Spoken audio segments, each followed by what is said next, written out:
بسم اللہ الرحمن الرحیم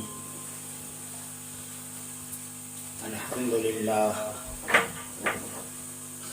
للہ وکفا وسلام علی عبادہ الذین اصطفا اما بعد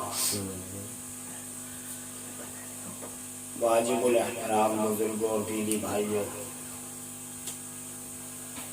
اللہ تبارک و تعالی جل شانہ کا احسان ہے کہ اللہ نے ہمیں اہل سنت والجماعت بننے کی توفیق عطا فرمائی،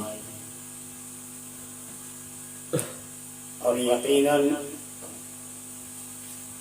دنیا میں واحد جماعت اہل سنت والجماعت ہی وہ جماعت ہے جس کے بارے میں فرمایا گیا کہ یہ حق والوں کی جماعت ہے اور ناجی جماعت ہے، یعنی نجات پانے والی جماعت۔ ایک مرتبہ امام الانبیاء خاتم النبیین حضرت اقدس محمد الرسول اللہ صلی اللہ علیہ وسلم نے ارشاد فرمایا کہ میری امت کے 73 فرقے ہوں گے، بنی اسرائیل میں 72 تھے اور میری امت میں 73 فرقے ہوں گے، لیکن ان میں سے صرف ایک فرقہ حق پر ہوگا اور باقی فرقے گمراہی پر ہوں گے۔ صحابہ نے عرض کیا، اللہ کے رسول، اس فرقے کی پہچان کیا ہوگی جو حق پر ہوگا؟ حضور علیہ الصلوۃ والسلام نے فرمایا، ما انا علیہ و اصحابہ، جو میرے اور میرے صحابہ کے نقش قدم پر ہوگا۔ اب یہاں پر ایک بات سمجھنے کی یہ ہے، اگر حضور صرف اتنا فرما دیتے جو میرے نقش قدم پر ہوگا یہ کافی تھا، لیکن حضور نے فرمایا جو میرے اور میرے صحابہ کے نقش قدم پر ہوگا، وہ لوگ حق پر ہوں گے، راہ راست پر ہوں گے۔ یقیناً وہ جماعت اہل سنت والجماعت ہی ہے جو اللہ کے نبی علیہ الصلوۃ والسلام اور حضرات صحابہ اکرام کے نقش قدم پر۔ باقی دنیا کے اندر تمام جماعت کے لوگ اپنے آپ کو حق پر سمجھتے اور سامنے والے کو باطل سمجھتے، اور اس سے بھی الگ اگر دیگر مذاہب کے ماننے والے لوگوں کو دیکھا جائے تو سب کا اپنا اپنا ایک نظریہ ہے کہ ہم حق پر ہیں اور ہمارے علاوہ سب باطل ہیں۔ وہی بات میں کہہ رہا ہوں، میں حق پر ہوں، میری جماعت حق پر ہے اور میری جماعت کے علاوہ جتنی جماعتیں ہیں وہ سب باطل ہیں۔ تو ہو سکتا ہے کسی کے دل میں یہ خیال آئے اس میں کون سی نئی بات ہے، کیونکہ یہ دعویٰ ہر آدمی کا ہے۔ اکابر علماء کرام فرماتے ہیں کہ حق پر کون ہے اور کون نہیں ہے اس کا ایک پیمانہ ہے، اور وہ ہے حضرات صحابہ اکرام کی جماعت۔ صحابہ اکرام کا مقام، اہمیت، مرتبہ، فضیلت کس کے نزدیک کتنی ہے وہ دیکھا جائے گا، اور اسی بنیاد پر حق اور باطل کا فیصلہ ہوگا، کیونکہ جتنے بھی گمراہ فرقے، گمراہ جماعتیں وجود میں آئی، تقریباً صحابہ کی دشمنی پر یا صحابہ اکرام پر اعتبار نہ کرنے کی وجہ سے اب بہت سے لوگ اگر رافضیوں کو نکال دیں، کوئی بھی یہ بات کہہ سکتا ہے کہ صحابہ کرام کے دشمن تو رافضی ہیں، باقی تو سب صحابہ کرام کا ادب احترام کرتے ہیں۔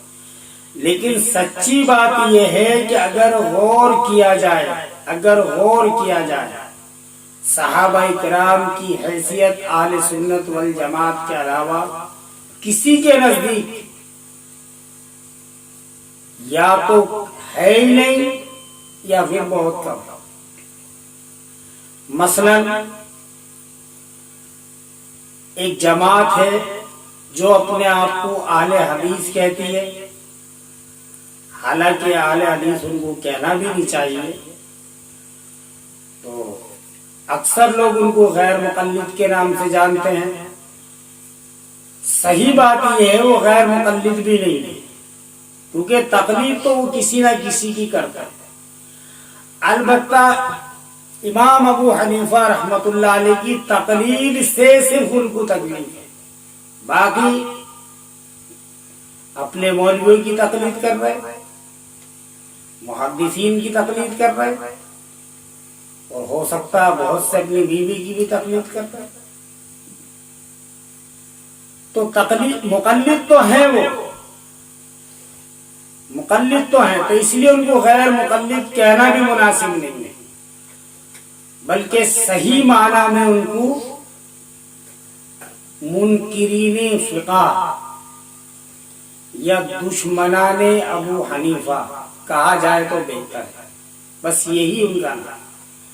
بلکہ حجت اللہ فی الارض استاد العلماء حضرت اقدس مولانا محمد امین صفدر اکاڑوی رحمت اللہ علیہ فرمایا کرتے تھے کہ ان کا نام صرف لا مذہب کہا جائے تو بہتر ہے، کوئی مذہب ہی نہیں ہے۔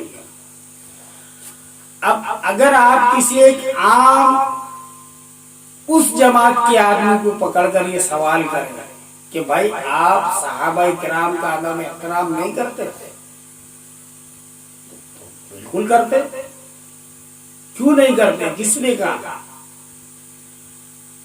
لیکن آپ جب ان کی کتابوں کا مطالعہ کریں گے اور دیکھیں گے 20 رکعت تراویح کا مسئلہ ہے، یہاں وہ حضرت عمر ابن خطاب رضی اللہ تعالی عنہ کے بارے میں کہتے ہیں یہ 20 رکعت تراویح عمر ابن خطاب کی بدعت ہے۔ اسی طرح جمعے کی 2 اذانیں وہ کہتے ہیں یہ عثمان کی بدعت ہے۔ کہاں ہے ادب احترام صحابہ کرام؟ کیا کوئی مسلمان غیرت مند یہ کبھی اس کے دل میں خیال آ سکتا ہے کہ حضرت عمر سے کوئی بدعت جاری ہو یا حضرت عثمان سے کوئی بدعت جاری ہو؟ لیکن وہ لوگ مانتے اس بات کو، وہ کہتے اس بات کو۔ تو صحابہ کرام کا مقام مرتبہ سب ختم۔ بلکہ ایک مزے کی بات یہ ہے کہ حضرت مولانا اکاڑوی رحمت اللہ علیہ کا ایک جگہ مناظرہ ہو رہا تھا، اور مناظرہ اس بات پہ تھا تقلید کو لے کر، تو سامنے والوں نے یعنی غیر مقلدوں نے کہا جی تقلید شرک ہے۔ تو حضرت مولانا اکاڑوی رحمت اللہ علیہ نے فرمایا ٹھیک ہے مولانا، اگر تقلید شرک ہے تو آپ ایک کاغذ میں لکھ دیں، پھر اس کے بعد میں بات کریں گے۔ مولانا بھی بہت جلدی میں تھے، وہ اہل حدیث، انہوں نے لکھا تقلید شرک ہے۔ اب مولانا نے پھر سوال کیا مجمع سے کہ حضور اکرم صلی اللہ تعالی علیہ وسلم کے زمانے میں جمعے میں 2 اذانیں نہیں ہوتی تھی، پھر حضرت ابو بکر صدیق رضی اللہ تعالی عنہ کے زمانے میں بھی 2 اذانیں نہیں تھی، حضرت عمر کے زمانے میں بھی نہیں تھی، حضرت عثمان ابن عفان رضی اللہ تعالی عنہ کے زمانے میں 2 اذانیں شروع ہوئی۔ اس وقت صحابہ کرام کی تو ایک بہت بڑی جماعت موجود تھی، حضرت عثمان کے اس فیصلے کو اس وقت تمام صحابہ نے مانا یا نہیں مانا، اور بنا کسی دلیل کے جب حضرت عثمان نے یہ حکم دیا کہ اذان 2 ہونی چاہیے جمعے کے دن، تو کوئی ایک بندہ ایسا نہیں تھا جس نے کہا کہ پہلے آپ قرآن پاک کی آیت پڑھیں، اس سے ثابت کریں کہ جمعے کے دن 2 اذان ہونی چاہیے، یا پھر اللہ کے نبی علیہ الصلوۃ والسلام کی کوئی حدیث پڑھیں۔ تو اس وقت جن لوگوں نے بلا دلیل حضرت عثمان کی اس بات کو مانا، تو یہ حضرت عثمان کی تقلید ہوئی یا نہیں ہوئی؟ اور آپ نے کہا کہ تقلید شرک ہے۔ اب دیکھو اس مولوی نے، میں صحابہ کو مشرک تو نہیں کہتا لیکن غلطی پہ تو تھے، میں مشرک تو نہیں کہتا لیکن غلطی پہ تھے، خیر وہ اللہ کا کرنا ایسا ہوا۔ اسی کی جماعت کے چند نوجوان کھڑے ہوئے اور کہا مولانا اب تک تو آپ ہم سے یہ کہتے تھے امام ابو حنیفہ غلطی پہ ہے اور امام ابو حنیفہ کے مقلدین غلطی پہ ہیں، اب صحابہ کرام پہ بھی ہاتھ صاف کر دیا، تمام صحابہ غلطی پہ تھے، تو کہاں ہے صحابہ کا مقام اور صحابہ کی یہی ہے۔ پھر ان کے بعد ایک جماعت اور ہے، صحیح معنی میں ان کا اپنا دعویٰ یہ ہے کہ اصل اہل سنت والجماعت ہمیں ہے، جبکہ سچی بات یہ ہے کہ اہل سنت والجماعت سے ان کا دور دور کا بھی کوئی تعلق نہیں، اور صحیح معنی میں ان کا نام ہے رضا خانی۔ اب بہت سارے لوگ دلیل دے دیں کہ جی یہ تو بزرگوں کو بہت مانتے، تو صحابہ کرام کو نہیں مانتے، ان کا ماننا کیسا ہے؟ اب یہ ربیع الاول کا مہینہ شروع ہوا اور اس مہینے کے اندر وہ تمام عاشق رسول بن کے سڑکوں پر آئیں گے، جلوس نکالیں گے، اور جو جو خرافات وہ کر سکتے اس مہینے کے اندر وہ سب کریں گے، اور پھر پورے سال کے لیے غائب۔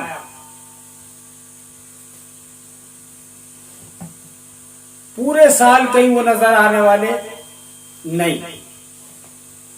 اس کے بعد اگلا مہینہ یعنی ربیع الثانی، اس میں پھر پیران پیر شیخ عبد القادر جیلانی رحمت اللہ علیہ کی وہ 11ویں شریف مناتے،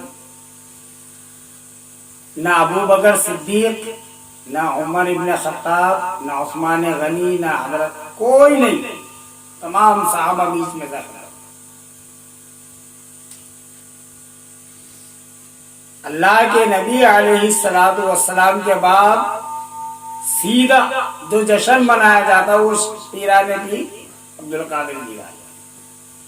اچھا یہ بھی کچھ نہیں، آپ ان کے کسی نئے ایک عمل کو دیکھیں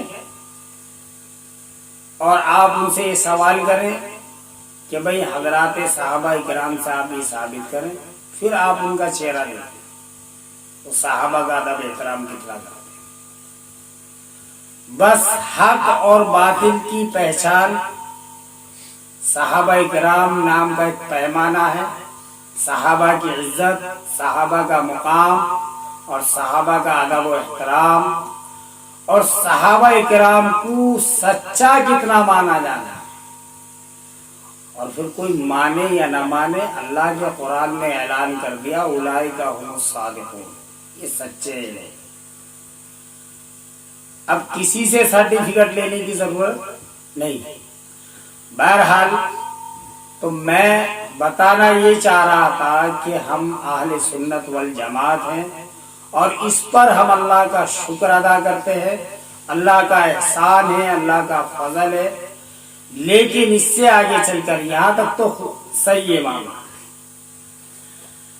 بعض لوگ اہل سنت والجماعت ہونے کے ساتھ ساتھ ان کو اپنے نام کا مطلب ہی نہیں پتا، یعنی اہل سنت ہم جو اپنے آپ کو کہتے ہیں اس کا مطلب کیا ہے، والجماعت جو کہتے ہیں اس کا مطلب کیا ہے؟ تو یاد رکھیں اہل سنت جب ہم اپنے آپ کو کہتے ہیں یہاں اپنی نسبت ہم امام الانبیاء حضور اکرم صلی اللہ تعالی علیہ وسلم سے جوڑتے ہیں اہل سنت، اور جب والجماعت اپنے آپ کو کہتے ہیں یہاں اپنی نسبت حضرات اہل بیت اور صحابہ کرام رضوان اللہ تعالی علیہم اجمعین سے جوڑتے ہیں۔ حضور علیہ الصلوۃ والسلام کو ایک اعزاز اللہ کی طرف سے یہ ملا کہ آپ تکمیل دین کا اعلان کرنے والے اور حضرات اہل بیت اور صحابہ اکرام دین کے پھیلانے والے۔